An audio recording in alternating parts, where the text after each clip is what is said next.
The Grand Chamber of the Galactic Council was the largest structure ever built by living beings.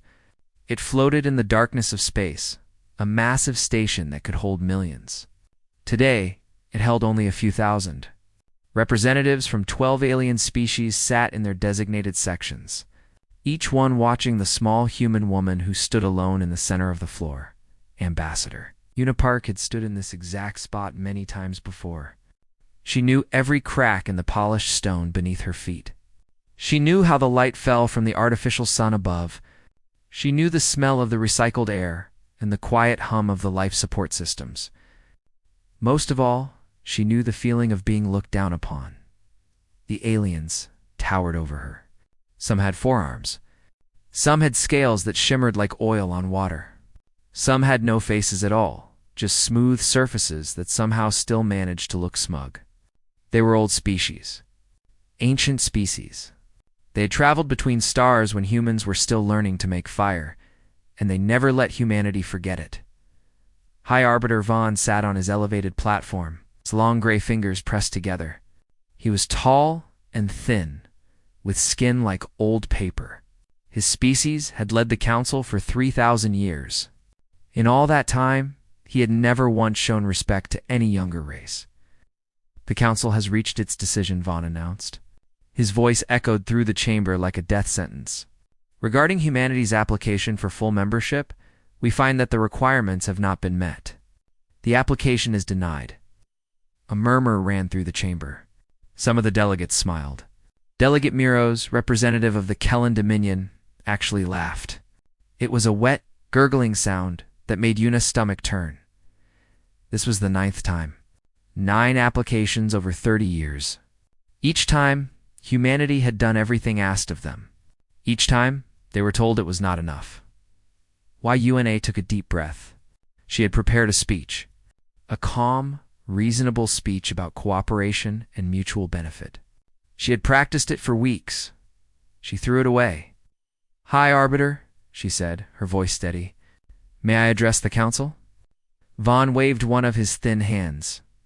"You may speak, though I doubt you have anything new to say." Una looked around the chamber. She found the faces of those who had accepted human help over the decades. The Veth, whose entire species had been saved by a cure that human scientists developed and shared freely. The Morith, whose colony world had been protected by human soldiers when their own fleet was too far away. The Kellan, whose border had been defended by human blood. 30 years ago, humanity came to this chamber with hope, Una began. We were young. We were eager. We wanted to join something greater than ourselves. We believed that the Galactic Council represented the best of what civilization could be. She paused, letting her words settle.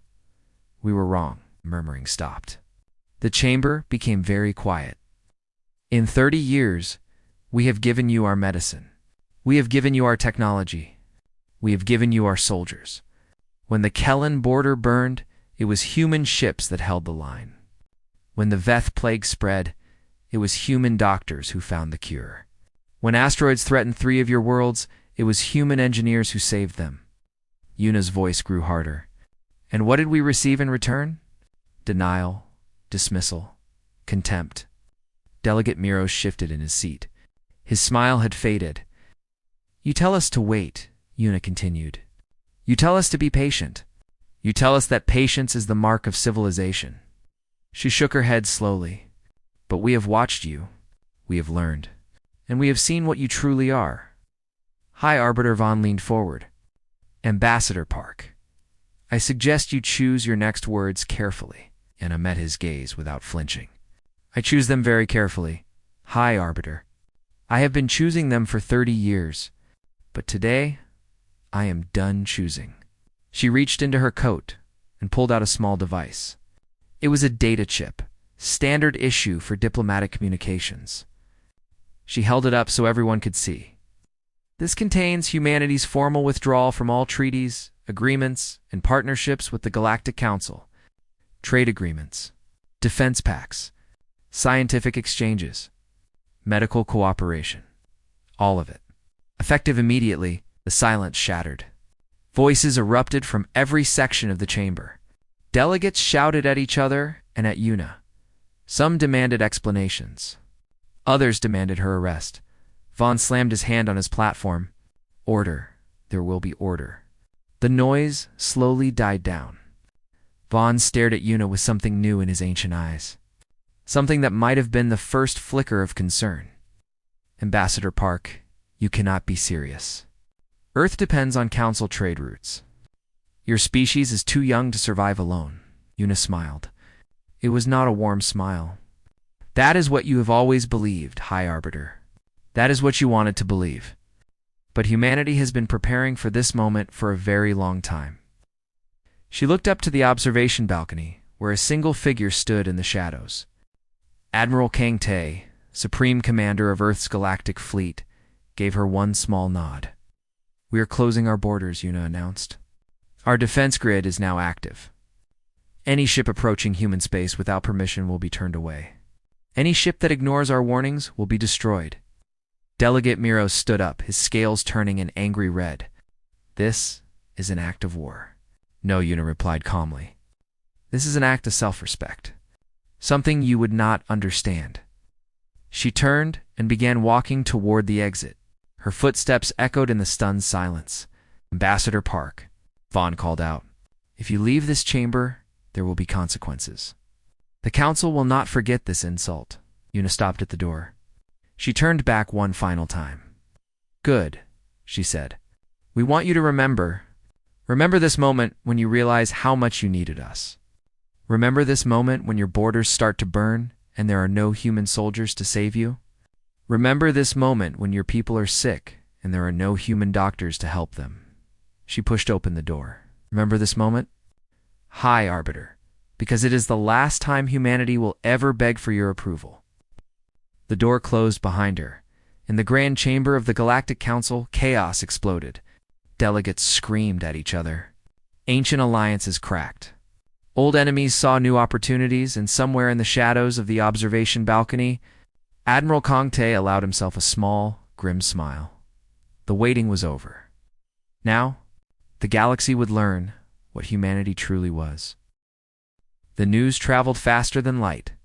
Within hours, every planet in the known galaxy had heard the same message.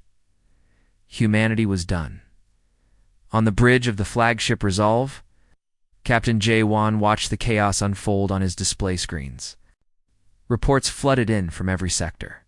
Council ships were scrambling to reposition. Trade routes were collapsing. Communication channels were overloaded with confused, angry voices demanding answers. Jae-won felt no satisfaction, only grim determination. Captain, his communications officer called out. We are receiving orders from Earth Command. Put it through. Admiral Kang Tae appeared on the main screen. He looked tired, but his eyes were sharp as ever. Behind him, Jae-won could see the busy halls of the United Terran Congress. Captain Won, the Admiral said, you have your orders. Position the First Fleet along the border. Full defensive formation. You are not to fire unless fired upon. Understood, Admiral? Rules of engagement? Simple. Watch. Wait. Let them come to us. The Admiral paused. They will come, Captain. They always do. When they realize what they have lost, they will come begging. And when they do, you will send them away. Jae-won nodded slowly. And if they attack, then you will remind them why they should not have. The screen went dark. Jae-won turned to his crew. They were young, most of them. They had never known a time when humanity was respected by the galaxy. They had grown up hearing stories of their parents and grandparents dying in foreign wars, defending worlds that would never thank them. You heard the Admiral, Jae-won said? Take us to the border. All ships, defensive formation. Power up the grid. The fleet moved as one. 57 warships, each one carrying weapons that the Council had never seen. For 30 years, humanity had shown the galaxy only a fraction of what they could do. They had held back, hoping that good behavior would earn them a place at the table. The time was over. On Earth. Admiral Tae stood before the United Terran Congress. The Great Hall was filled with representatives from every nation, every territory, every colony in human space. They had been arguing for days about what to do next. Now, they fell silent as the Admiral took the podium. For 3 decades, Tay began, we believed that the galaxy would accept us if we proved ourselves. We fought their wars. We cured their diseases. We saved their worlds. And in return, we received nothing but contempt. He looked around the room. He saw anger in their eyes, hurt, betrayal, but also something else. Something that had been sleeping for a long time. Pride. Some of you believe we should have waited longer. Some of you believe we should have tried harder to make peace. To those of you who think this way, I say, look at the evidence. He pressed a button on the podium. The air above the Congress floor filled with holographic documents, thousands of them floating in the light like ghosts. Dr. Narration and her team have spent 20 years gathering this intelligence. These are records of every decision the Council has made regarding humanity. Every vote. Every secret meeting. Every backroom deal. The documents began to organize themselves into categories. Trade restrictions that kept human goods out of profitable markets. Patent denials that prevented human technology from competing with older species. Military assignments that sent human soldiers to the most dangerous fronts while keeping Council forces safe. They were never going to accept us, Tay said quietly. They were afraid of us. Afraid of what we might become if we were given equal standing. So they kept us small. They kept us weak. They used our blood and our brilliance while treating us like servants. Dr. Narration stood in the corner of the room, watching the Congress absorb the information. She had gathered these documents one piece at a time, hiding her work from Council surveillance. It had taken years, but now everyone could see the truth. The truth was ugly. What do we do now? One of the representatives asked. Tay straightened his shoulders. We wait. The Council will try to punish us. They will threaten sanctions, embargoes, perhaps even military action. Let them try. Our borders are secure. Our fleet is ready. We have stockpiled resources for years, preparing for this moment. And then we watch them fall apart. Tay smiled grimly. The Council was never as strong as it pretended to be. It was held together by our sacrifices. Without human soldiers patrolling the border sectors, those regions will become vulnerable. Without human medical supplies, 2 species will face critical shortages. Without human grain shipments, the Kellan Dominion will starve within 3 months, the Congress murmured. Some of the representatives looked uncomfortable. We are not trying to hurt innocent people, Tay clarified. Any civilian ship in distress will still receive our help. Any planet facing a natural disaster will still receive our aid. Our anger is with governments, not with ordinary beings who had no voice in these decisions. Dr. Co stepped forward. Admiral, I have received word from the Council station. There is significant unrest among the delegates. Several species are already questioning High Arbiter Vaughn's leadership. Good. Let them fight among themselves. The cracks were always there. We simply removed the pressure that was holding them together. Far away, on the Council station, Warden Thesa stood in her private quarters and watched the chaos through her window. She was the commander of the Council's peacekeeping forces. For 20 years, she had served alongside human soldiers. She had seen them fight. She had seen them die.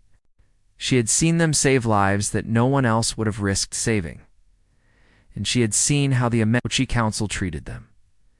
A knock came at her door. She opened it to find High Arbiter Vaughn standing in the hallway, his thin face twisted with anger. Warden Thesa, I require your fleet to blockade human space. We must show them that their defiance will not be tolerated. Thesa looked at him for a long moment. She thought about the young human soldier, who had died protecting her ship during the Kellan border war. She thought about the human doctor who had treated her wounds when her own medics could not help her. No, she said simply. Vaughn blinked. Excuse me? I will not send my fleet against the humans. They are not our enemy. They never were.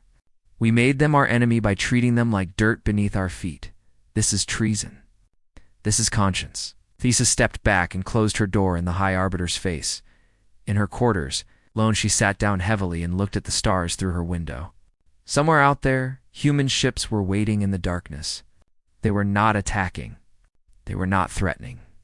They were simply watching, and that silence, Thessa realized, was more terrifying than any weapon. 3 weeks had passed since humanity closed its borders. In that time, the galaxy had changed more than it had in 3 centuries. Ambassador Unipark sat in her office on Earth, reading the latest reports. The Kellan Dominion was falling apart. Without human patrol ships protecting their outer colonies, raiders had begun attacking their settlements. The Kellan fleet was spread too thin to respond. Thousands of civilians had died. A part of Una felt sorry for them. The common people of the Kellan Dominion had never done anything wrong to humanity. They were just ordinary beings trying to live their lives.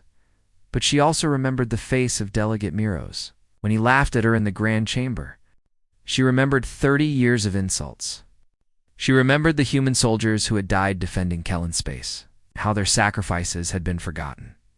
Her assistant entered the room. "Ambassador, you have a visitor." "Who is it?" "Delegate Miros." Una almost laughed.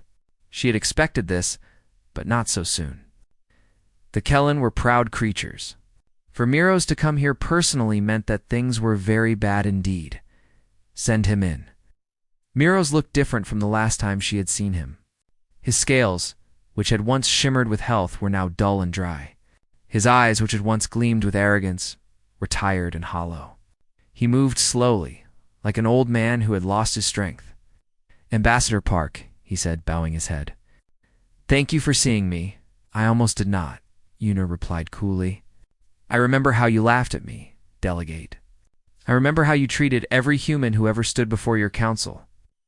Miros winced. "I was a fool. I see that now." "Please, Ambassador, my people are dying. The raiders grow bolder every day. Our crops are failing without your grain shipments. We need your help. Una raised an eyebrow. "The same help you refused to acknowledge for 30 years. The same help you called primitive and unworthy. I was wrong. The council was wrong. We should have treated you as equals from the beginning." Una stood up and walked to her window. She could see the city below, humans going about their daily lives. They were not afraid. They were not suffering, because they had prepared, because they had planned, because they had learned not to depend on anyone but themselves. "Do you know what the difference is between us, Delegate?" she asked, without turning around. "You laughed when we asked for respect. Now you ask for our blood again. You want our soldiers to die for your people? You want our farmers to feed your hungry? But what will you give us in return? More laughter? More insults? More denial?" "We will give you whatever you want," Miros said desperately. "Recognition. Trade rights. A seat on the council. Anything." Una finally turned to face him. "It is too late for that. We do not want a seat at your table anymore. We are building our own table. And you are not invited." Right. She pressed a button on her desk. "Please escort Delegate Miros back to his ship." "Wait," Miros cried out. "At least consider our request. Think of the innocent people who will die." Una paused. Her expression softened, just slightly, if thought about them. "Delegate. Every day and every night. That is why we are still helping civilian ships in distress. That is why we are still providing medical aid to any being who reaches our borders. But we will not send our soldiers to die for governments that despise us. Not anymore." Miros was led away. Una sat back down and closed her eyes. It was not easy what she was doing. Every decision weighed on her like a stone. But she knew it was necessary. 3 days later, 2 more species sent representatives to Earth. The Veth and the Morith had both benefited greatly from human aid in the past. Unlike the Kellan, they came not with demands, but with apologies. "We were silent when we should have spoken," the Veth representative said, her voice trembling with emotion. "We accepted your help and never defended you in the council. We are ashamed. We offer full recognition of Earth as an equal power," the Morith representative added. "We offer fair trade agreements, mutual defense, and formal alliance. Not because we need you, but because it is right." Una studied them carefully. She had dealt with enough aliens to recognize sincerity. These 2, at least, seemed genuine. "We accept your apology," she said finally, "and we accept your offers of partnership. But understand this, if you ever betray us, if you ever treat us the way the Council did, we will not give you a second chance." Both representatives bowed deeply. "We understand, Ambassador. We will not fail you." Word of the new alliances spread quickly.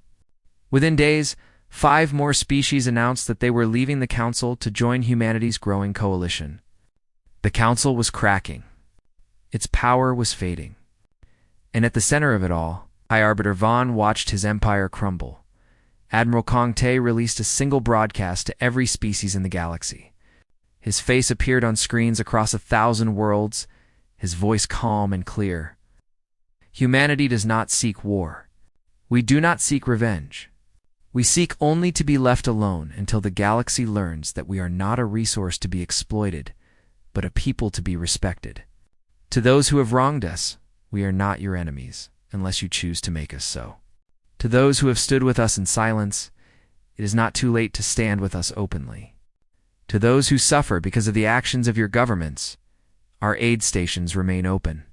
Any civilian vessel in distress is welcome. We do not blame you for the choices of your leaders." The broadcast ended, but its effects were only beginning. On the Council station, Warden Thesa watched the message with growing respect. She had served in the military her entire life. She had seen many powerful beings make threats and demands, but she had never seen anyone show strength through mercy. The humans were not attacking. They were not threatening. They were simply waiting, patient and unbreakable, for the galaxy to come to its senses. And slowly, painfully, the galaxy was beginning to listen. Thessa made her decision. She opened a private channel to Admiral Te. "Admiral," she said, "I believe we should talk." High Arbiter Vaughn had ruled the Galactic Council for 800 years. In all that time, he had never felt fear. He had watched empires rise and fall. He had seen wars that burned entire star systems. He had outlived countless enemies who thought they could challenge his power. But now, sitting alone in his chambers, he felt something cold crawling up his spine. The Council was falling apart. 7 species had already left to join humanity's new coalition. 3 more were considering it. The trade networks that had sustained galactic civilization for millennia were collapsing. And at the center of it all, those insufferable humans simply waited in silence. Watching the chaos they had created, Vaughn could not allow this to continue. He needed to remind the galaxy who held the real power. He needed to make an example of humanity. He summoned Delegate Miros. The Kellan representative entered slowly. He looked broken, his scales still dull, and his movements uncertain.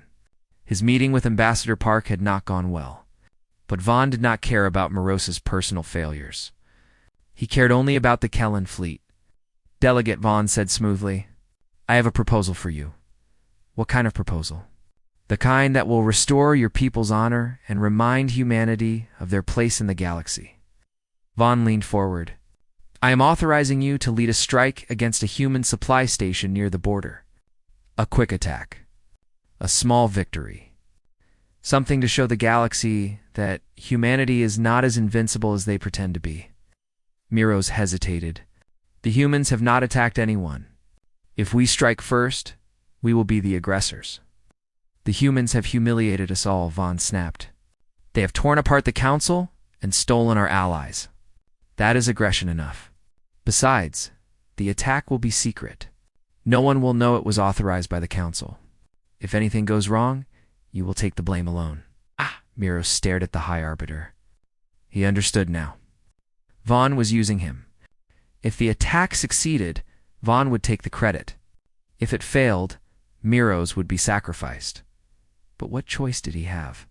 His people were dying. His government had turned against him. If he refused Vaughn's order, he would lose everything. "Very well," Miros said quietly. "I will lead the attack." 3 days later, a small Kellan strike force approached human space. 5 warships, each one carrying experienced soldiers and advanced weapons. They moved through the darkness of space without running lights, hoping to avoid detection. They failed. On the bridge of the Resolve, Captain J1 watched the incoming ships on his tactical display. His sensors had detected them hours ago. He had tracked their approach, analyzed their formation, and calculated their most likely target, a human supply station that provided aid to civilian vessels. Acting, His tactical officer reported. The Kellen ships are powering up their weapons. They will be in firing range in 12 minutes. J1 nodded calmly. He opened a channel to Earth Command. Admiral Kang Tae appeared on the screen. Behind him, J1 could see Dr. Narration and several other officers watching with intense focus.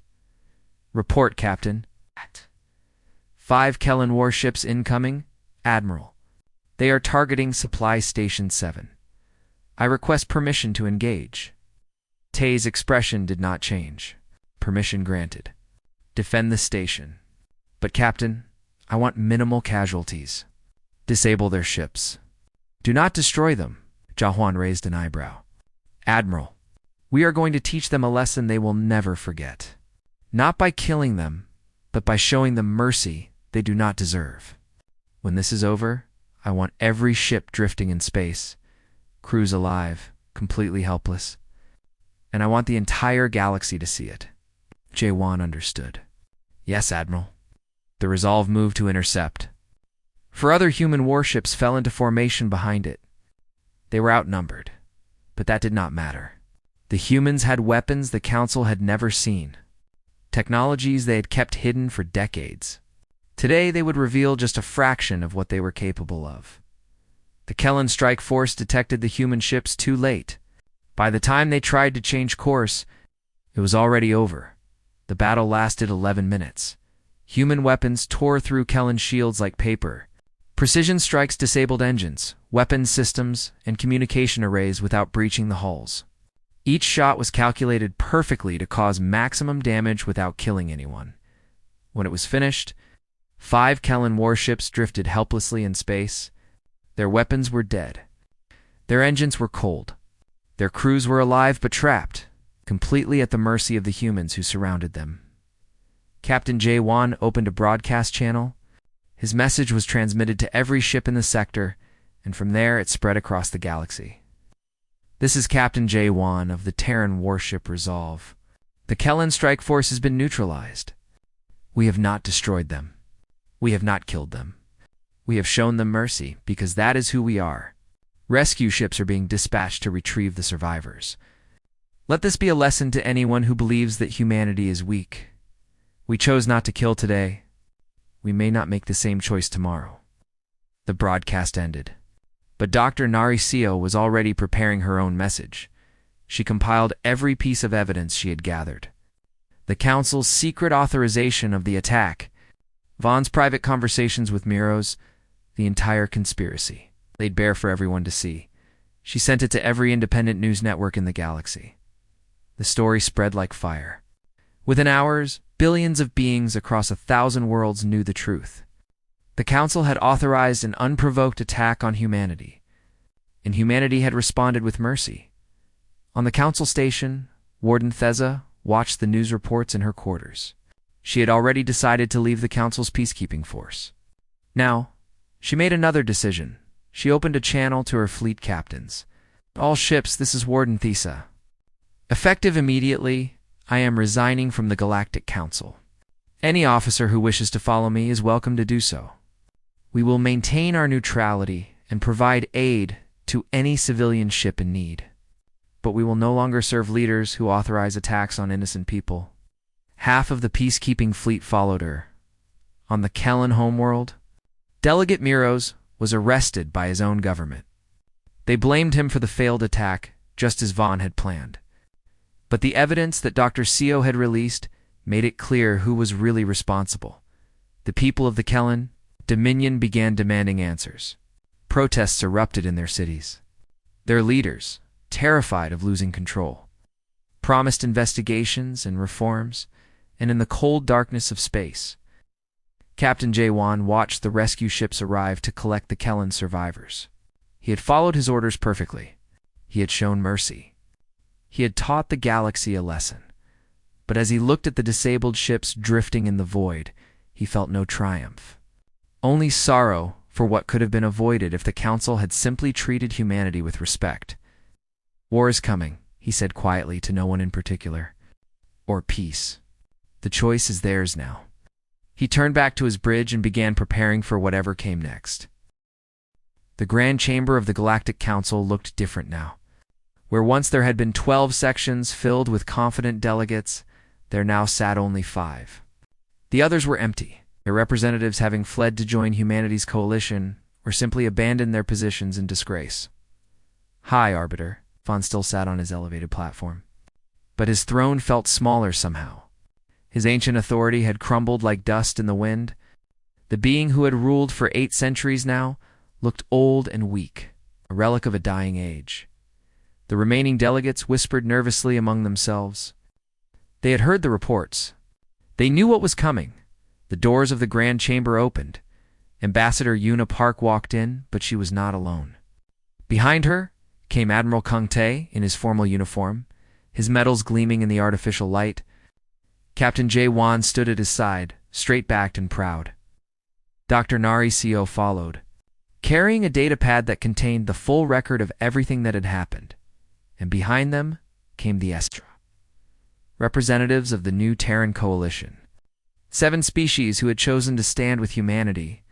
7 species who had looked at the evidence and decided that the future belonged not to those who clung to old prejudices, but to those brave enough to build something better. Yuna walked to the center of the floor. She stood in the exact spot where she had begged for acceptance so many times before. But this time, she was not begging. "Hi, Arbiter Vaughn," she said, her voice clear and strong. "The Terran Coalition demands to address this council." Vaughn's thin fingers trembled. "You have no right to demand anything. You are not a member of this council." "No," Yuna agreed. "We are not. And we never will be. But the galaxy has changed, High Arbiter. Your council no longer represents the majority of civilized space. You are the minority now. And minorities do not give orders to majorities." Vaughn opened his mouth to respond, but one of the remaining delegates interrupted him. It was a Vreen representative, an ancient being with tired eyes. "Let her speak, High Arbiter. We have heard enough of your voice. It is time to listen." Vaughn slumped back in his seat, defeated before the battle had even begun. Yuna looked around the chamber. She remembered standing here as a young woman, full of hope and idealism. She remembered watching that hope die year after year, rejection after rejection. She remembered the tears she had cried in private, the anger she had swallowed, the dignity she had sacrificed. No more. 30 years ago, she began, humanity came to you with open hands. We wanted to be your friends. We wanted to learn from you and share what we had learned. We believed that the galaxy was a place of wonder and cooperation. She paused, letting the weight of her words sink in. You slapped our hands away. You took our gifts and gave nothing in return. You sent our soldiers to die in your wars and called them animals. You accepted our cures and called us primitive. You needed us and you hated us for it. The remaining delegates shifted uncomfortably in their seats. 20 years ago, we realized that you would never accept us, but we continued to hope. We thought that if we tried harder, gave more, sacrificed more, you would eventually see our worth. Yuna shook her head slowly. We were fools. You were never going to accept us. Dr. Seo has proven that beyond any doubt. For decades, this council worked in secret to keep humanity weak and dependent. You feared what we might become if we were treated as equals, so you kept us down, hoping we would never rise. She smiled then, and it was a smile that held no warmth. You failed. Admiral Tae stepped forward. The Terran Coalition now controls more than half of the known trade routes. Our fleet is larger and more advanced than anything the remaining Council species can field. Our allies include some of the oldest and most respected civilizations in the galaxy. We have one High Arbiter. Not through war, but through patience. Through preparation, through the simple act of refusing to be treated like dirt. Vaughn finally found his voice. What do you want? Revenge? Do you want to destroy us? Yuna shook her head. No, High Arbiter. Revenge would make us no better than you. We do not want to destroy you. We want something much simpler. She stepped closer to his platform. Looking up at the ancient being who had denied her people for so long, we want what we always wanted, respect, and now we have taken it. Vaughn's face twisted with anger and fear. You cannot simply take respect. It must be earned. We earned it 1,000 times over, Una replied quietly. You simply refuse to see. That is your failure, not ours. Dr. Seo stepped forward, holding up her datapad. The Terran Coalition is prepared to offer the remaining Council species a choice. You may continue as you are, isolated and weakened, watching your influence fade year by year. Or you may join us as equals, with full recognition and fair treatment. The same offer we made to humanity 30 years ago, Vaughn muttered bitterly. No, Una said firmly. The offer you made to us was a lie. A trap designed to keep us begging forever. Our offer is genuine. We have learned from your cruelty, and we have chosen to be better than you. She turned to face the remaining delegates directly. Think carefully before you answer. The galaxy you knew is gone. The order you trusted has fallen. A new age is beginning, whether you like it or not. The only question is whether you will be part of it. Captain J-Wan watched from the side, his hand resting on the weapon at his belt. He had fought for this moment. He had watched friends die for it. And now, standing in the heart of what had once been the most powerful institution in the galaxy, felt a deep sense of peace. They had not won through violence. They had won through strength, through unity, and through the simple refusal to accept injustice. Warden Thesa entered the chamber, her peacekeeping forces following behind her. She walked to stand beside Admiral Tay. I speak for the neutral fleet, she announced. We have observed humanity's conduct throughout this crisis. They showed mercy when they could have shown cruelty. They offered aid when they could have offered death. They have proven themselves worthy of respect. She turned to face Vaughn. I recommend that the remaining council accept their terms. Vaughn looked around the chamber. He saw no support in the eyes of the remaining delegates. He saw only fear, exhaustion, and the dawning realization that everything had changed. Very well, he whispered, his voice barely audible. What would you have us do? Una smiled. This time, there was warmth in it. Join us, she said simply. Not as masters or servants, but as partners. Learn from us as we once hoped to learn from you. Build something new together, something better than what came before. She extended her hand toward the High Arbiter. Choice is yours, Vaughn. The age of arrogance is over. Will you help us build the age of cooperation? For a long moment, the ancient being stared at her outstretched hand. 800 years of pride and prejudice warred within him. Then, slowly, painfully, he reached out and took it. In the grand chamber of the Galactic Council, a new era began. Not with the roar of weapons or the clash of armies, but with a simple handshake between two beings who had once been enemies. Admiral Tay watched with quiet satisfaction. Captain J-Wan allowed himself a small smile. Dr. Nari Seo recorded everything for history. And Ambassador Unipark, who had been denied and humiliated for 30 years, stood tall in the center of the chamber. She had not begged. She had not surrendered. She had waited and planned and endured. And in the end, humanity had won, not through destruction, but through dignity, not through war, but through patience. And the galaxy would never forget the lesson it learned. Humanity was not a resource to be exploited. They were a people to be respected always.